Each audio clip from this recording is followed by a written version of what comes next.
I recently read a story shared by a therapist that I thought was very interesting. Cody was 14 years old and was recently diagnosed with ADHD. And his parents were very concerned because he was failing all his subjects in school. So based on the recommendations from the school, they took him to see a pediatrician and was prescribed a popular ADHD medication.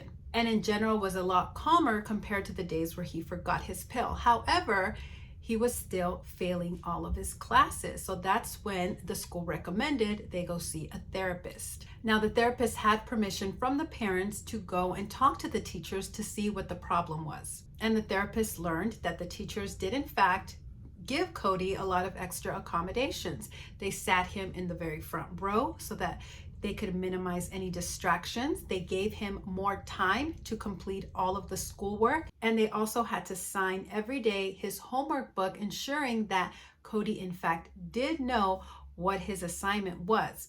He was also invited to participate in the homework club after school. So despite all of these things, Cody was still failing. And when the therapist asked the teachers, why do you think that is? They said, he just simply wasn't applying himself. He wasn't trying. Now, with this information, the therapist scheduled another meeting with Cody and the parents. And when she brought this to the parents' attention, this is what the teachers are saying. The parents were very visibly upset, and they said the problem was that because Cody had ADHD, he should not be expected to complete the same amount of work as the other students. And so that statement clarified and explained everything to the therapist about what was going on. It wasn't ADHD that was the problem. It was how the parents thought about ADHD that was the problem. They thought their son could not handle the same workload, and they were communicating this in many ways, verbal and in their actions, to their son that he wasn't capable of doing the work, and therefore he simply stopped trying. So it appeared that the real problem was Cody's family believed ADHD made it impossible for him to succeed. He couldn't possibly do the same work as other kids. And two, Cody had given up trying to do his work. He stopped applying himself because he believed he simply wouldn't be able to keep up.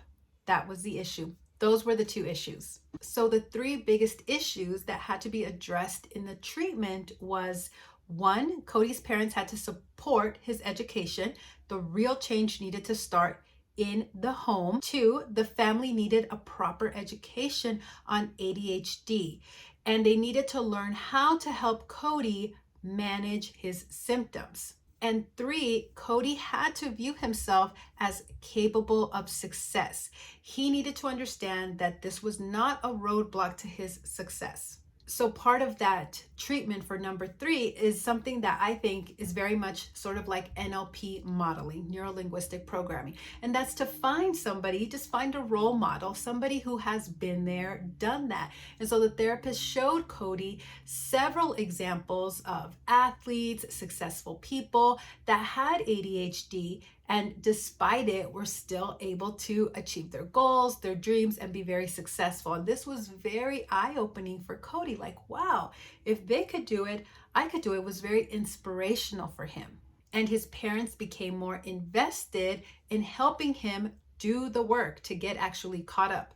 Now, they didn't want him to spend extra time at school at the homework club. Instead, they thought it would be better for him to come home after school and shoot some hoops, ride his bike, get some energy out, and then the parents would help him to do his homework, not just the homework for the day, but one extra assignment that was overdue, and very quickly he was able to catch up. So really all the family had to do was to shift their thinking and realize that Cody was not a victim of ADHD, but instead learning how to simply overcome those challenges. So let's talk about this victim mentality and how, as a parent, you could be condoning it, but you could also be passing it down. You could be teaching this to them whether you know it or not. Now, I firmly think that the first step in creating real change is to take accountability. So let's talk about you as a parent in your personal life.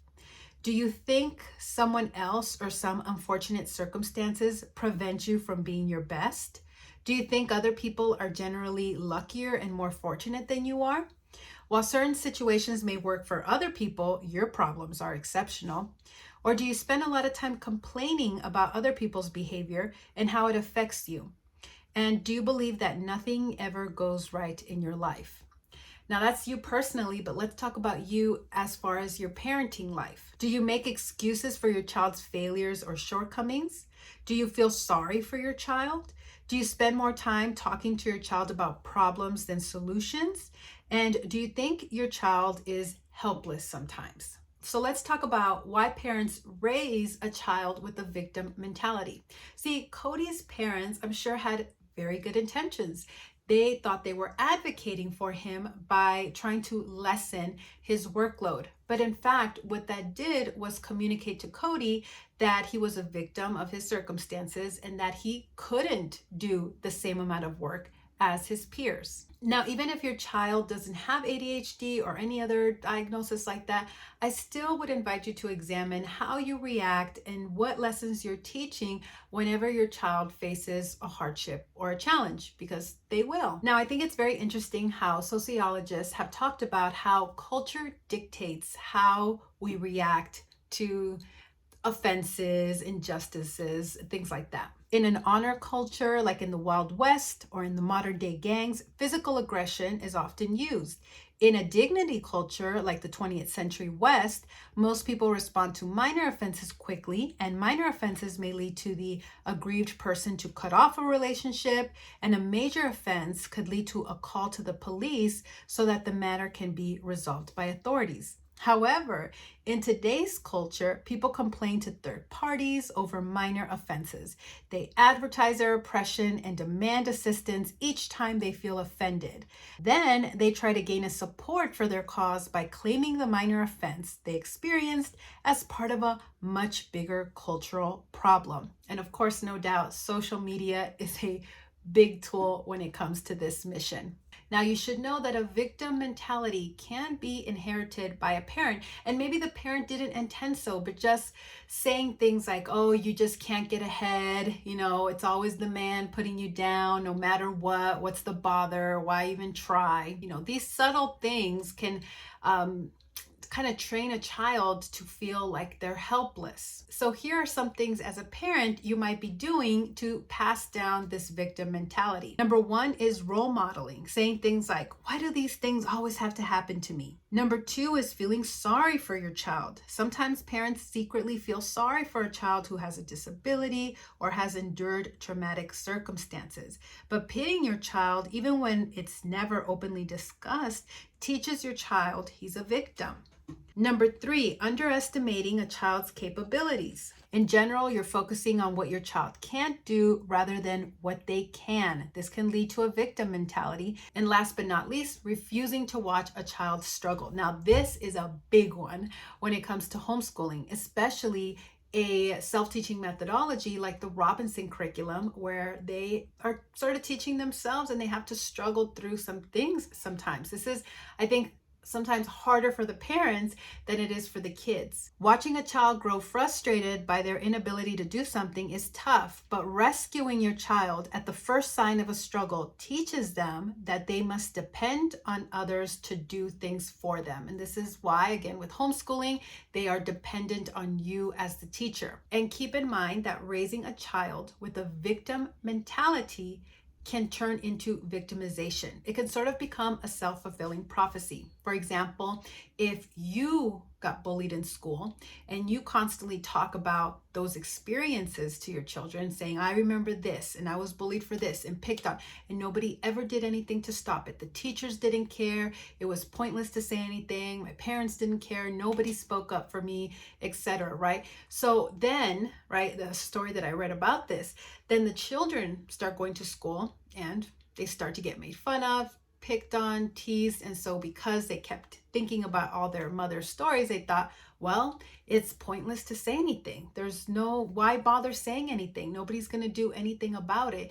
And so you could see how it becomes sort of a self-fulfilling prophecy where they think they're helpless, right? And this all started because that's what the mother kept focusing on and talking about. So what are some signs that you can look out for to know if your child has a victim mentality?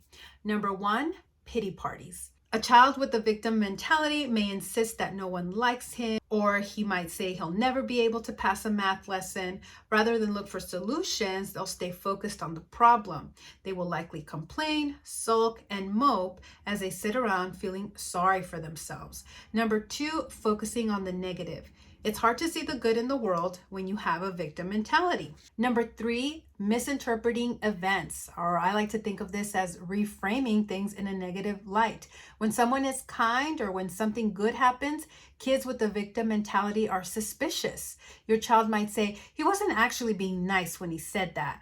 He was making fun of me. Or number four, acting helpless. Your child might not make any attempts to improve their situation. And if you offer suggestions on how they might take positive action, they'll insist your ideas won't work. And last but not least, seeking sympathy.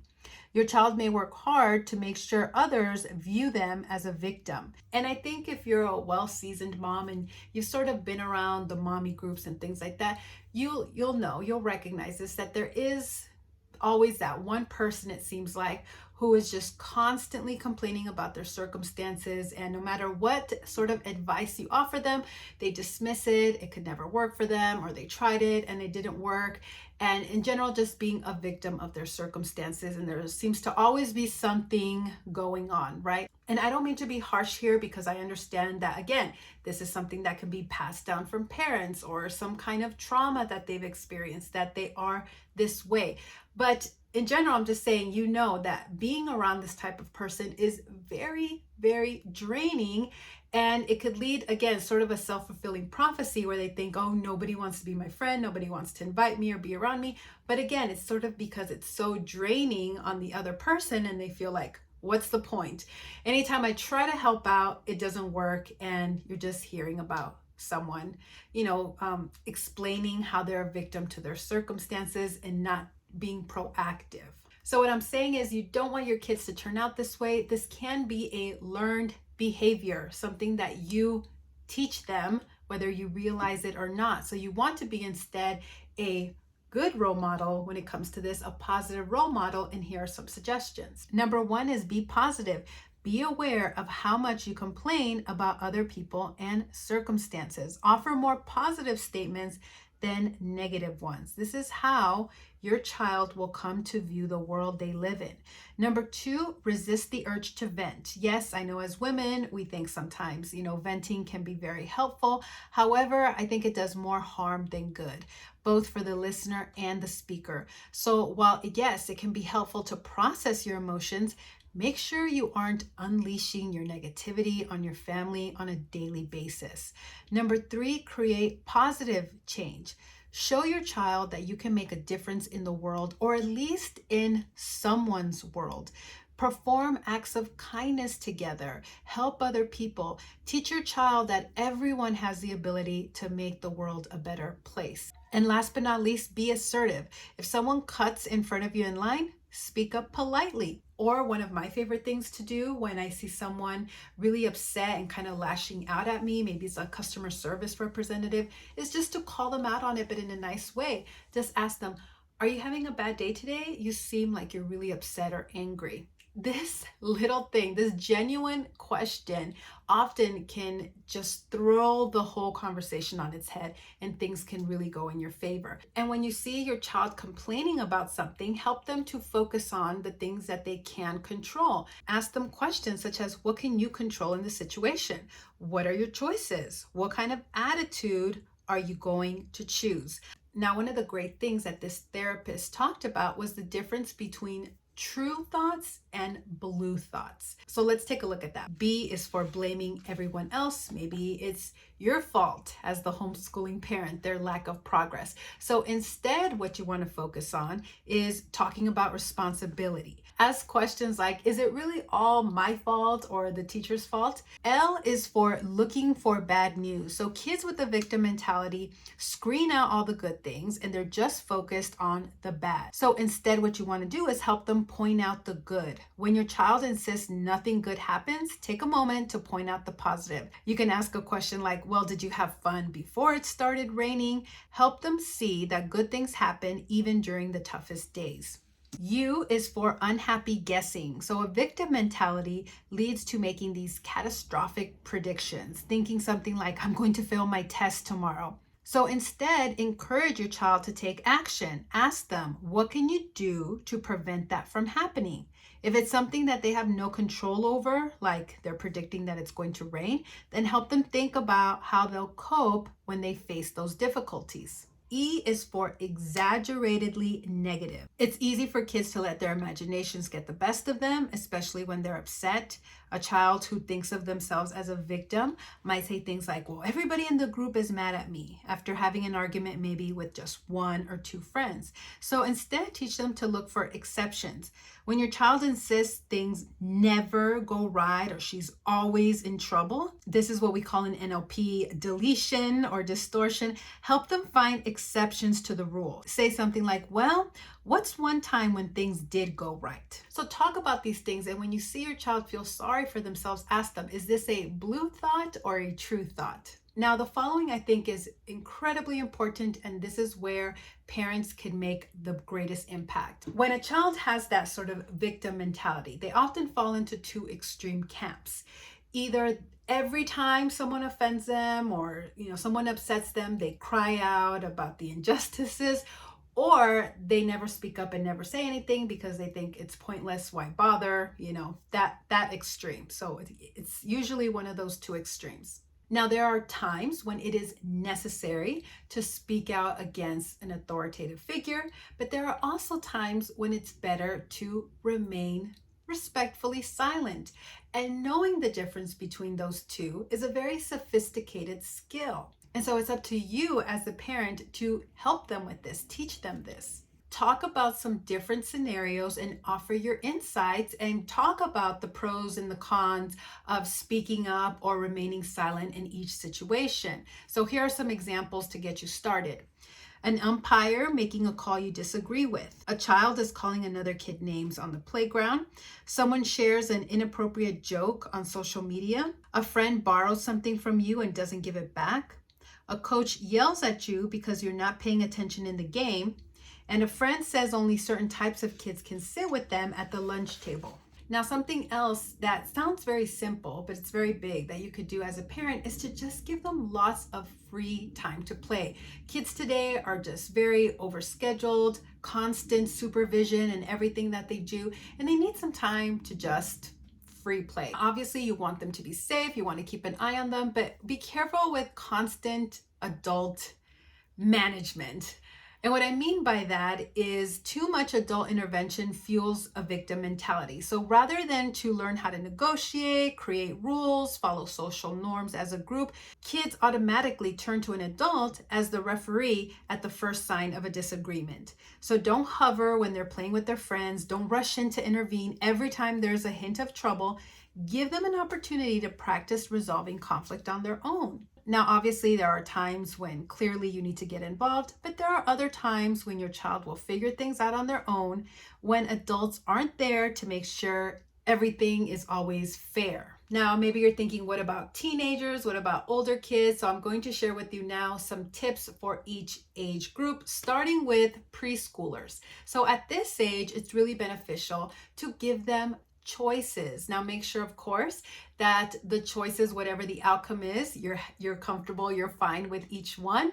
For example, do you want peas or carrots? What do you want to put on first, your coat or your shoes? Do you want to wear your red shirt or your blue shirt? And the point of this is that giving your child options will help them stay focused on what they can do rather than what they can't do. It will shape the worldview and how they think of themselves as a competent person who possesses a certain degree of control over their circumstances. Now let's talk about school-age children. For this stage in their lives, it's very helpful to focus more on the good rather than just the negative. And this reminds me of the reticular activating system. The things that you focus on, you tend to find more of. So if you're focusing on the problems, the negatives, then you're going to see more problems and more negatives. So instead, help them reframe things to focus on the good.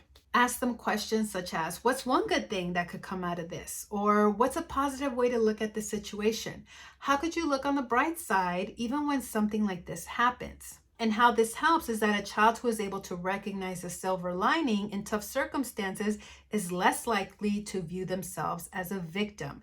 Instead, they will see that there are plenty of opportunities to learn and grow even when they are faced with challenges. Now let's talk about teenagers. Next year, I will have 3 teenagers, and so I know that they can be a little bit more dramatic. So number 1, discuss what your teen shares. Talk about their intent in announcing an injustice or sharing how they were offended by someone else's behavior.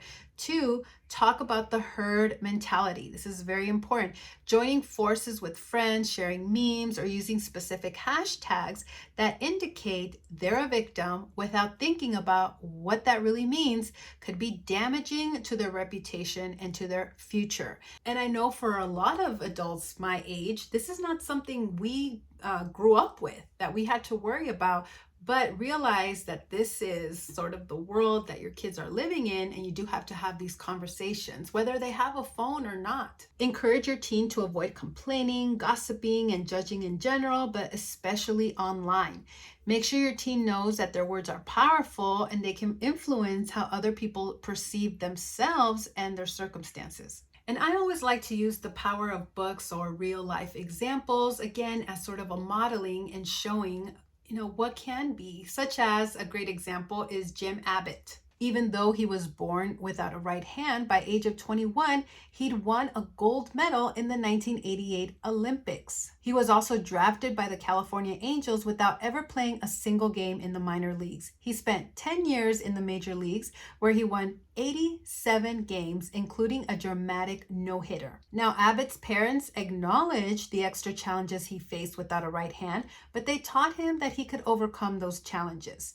Abbott says his father, who was only 18 when Abbott was born, did everything with him that other fathers did with their sons. They fished, rode bikes, and played ball. And he says, when I went out into the world and felt like I'd been spit out the other side, my father would turn me around, open the front door, and send me back out. He explained in his book, Imperfect and Improbable Life. So when a child refuses to play the role of a victim, they won't waste time throwing a pity party. Instead, they'll just take action. So to wrap this all up, let's take a look at what is helpful and what is not helpful. What's helpful is looking for warning signs of a victim mentality, going after the good, replacing blue thoughts with true thoughts, giving your child 2 options, focusing on what your child can control, looking for the silver lining, giving your child unstructured playtime, and teaching your child healthy ways to get attention.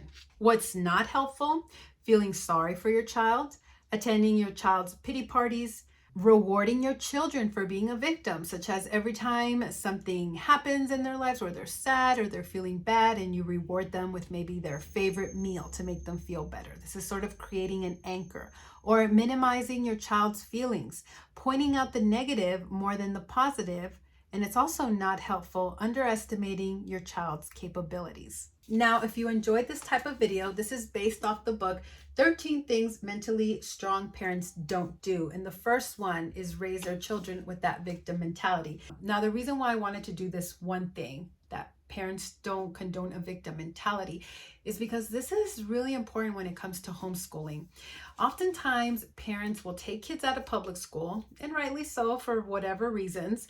But if they had some sort of victim mentality in school, whether maybe it was teasing or bullying, or they felt like, it was just the workload was unfair, or some sort of teacher issue, XYZ, like a lot of the things we talked about, maybe something that became a self-fulfilling prophecy, or a lot of blue thoughts, right? A lot of negativity. And you think that bringing them home is going to solve all those problems. Well, you're going to have a hard time, especially if you're the one also passing this on. If you're the one modeling it, if that's really going to make for a terrible homeschooling scenario, because now you're going to feel a victim in the choices of homeschooling, of your kids' bad behavior, their troubles with school. It's all going to compound and it's going to be a mess. It's going to be awful. And I think this is one reason why a lot of parents stop homeschooling. Maybe it's burnout, but I could see burnout being an issue of a victim mentality, martyr complex. That could be another interchangeable word. And so if you have it and then you're modeling it for your kids, you're going to have a lot of conflict. It's going to be too much. So just be aware if you're having any sort of issues when it comes to homeschooling. Be really just introspective here and ask yourself, do I have some, do I have this sort of victim mentality sometimes when it comes to homeschooling, when it comes to life in general? Am I passing that down to my kids? Do I recognize these things in them? Because then now you are aware. Thank you so much for watching. Now I think you would really like this video, but YouTube's algorithm thinks you would like this video instead. So whichever one you choose, I will see you there. Bye for now.